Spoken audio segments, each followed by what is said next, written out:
That leads us nicely into the top trending topic, which is Naledi Pandor. She's made her way down there to The Hague for that ruling on the interim measures. And ICJ. So those are our top two trends this morning.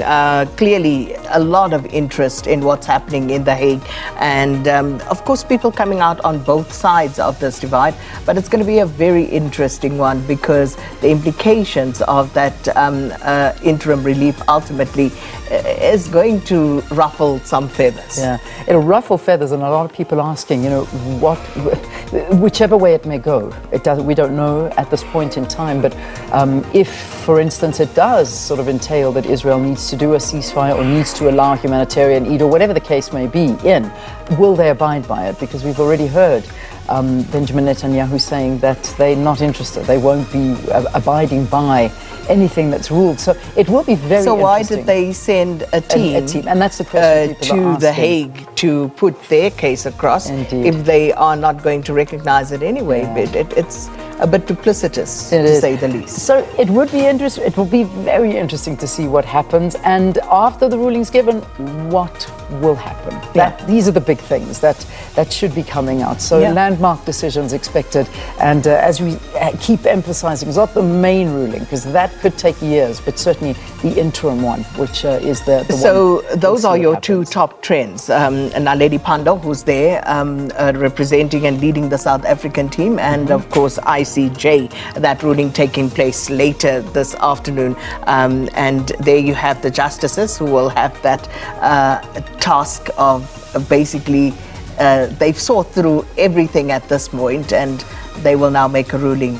And it's going to be a very, very interesting one. Certainly. I mean, we watched on both the 11th and 12th of January, we sat listening to South Africa's lawyers coming forward and giving their case. And then, of course, Israel coming through the next day and giving their case. And then it was up to the judges to go through, see what was submitted, what was said, ask questions back to the lawyers so they could give more detail if need be.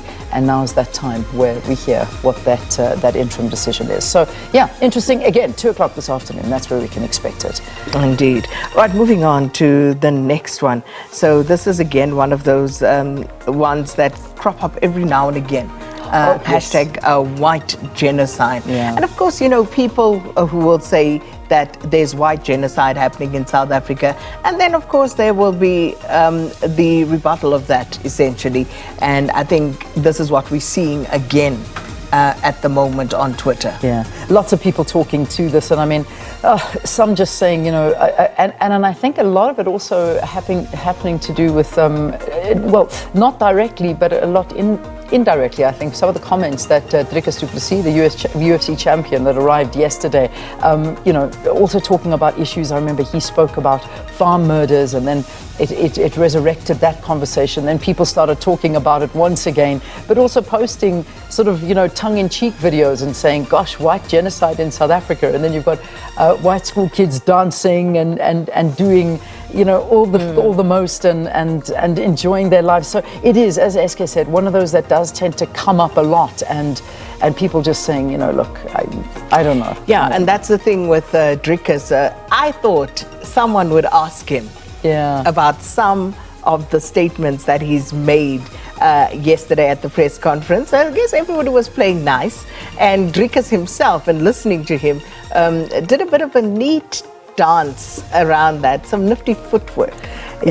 Because I think he possibly anticipated that those questions may come, well, but they didn't. Would have thought they would, but I don't know why I got a sense that somebody may have asked, and he sort of stuck to his comments, particularly with regard to the one where he was saying that we have one of the worst governments in the world. And I think he did. I'm going to go and have a look, but I was hearing mutterings that he stuck to those words and said, yes, I'm standing by that. So totally missed that, but I'll have a look. I'm going to go in and we'll have a look at that. All right, and then the final one, of course, Lyle Foster, and Lyle Foster, obviously at a time when South Africa is involved at AFCON, this would come up. You'd remember Lyle Foster, of course, had some mental health issues, and then his club Burnley, they kind of took care of it. He wasn't playing for a while. Ultimately did come back to play for Burnley, but was said to not be in a position to take part for the national team. Lots of questions coming up around that, especially given that perhaps we're not firing on all cylinders as far as the shooting goes in Bafana. So the Lyle question coming up, but it raises a few other debates as well about other players who have been on the fringe of selection, etc. How do you deal with this matter then? Okay, all right, so there we go. That's that one. I can confirm, again, just coming back at a little bit of a quick research here. So Dricus did get asked that question, and he did say, I stand by what I said. I'm not a politician, and that's why I haven't gone in the political direction. I'm a sports person. There are few people who will argue with me or who can argue with me if you go on the facts. There are negative things, but we as South Africans don't let negative things get us down, and that's why we do this well. So, yeah, and he did speak about it more, saying we have negative situations we can't ignore, but look at what it looks like outside here with the fans. That is what makes us South Africans. We concern ourselves about the positive things, not the negative things. So, yeah, he did respond to it. So those are your trending topics this morning.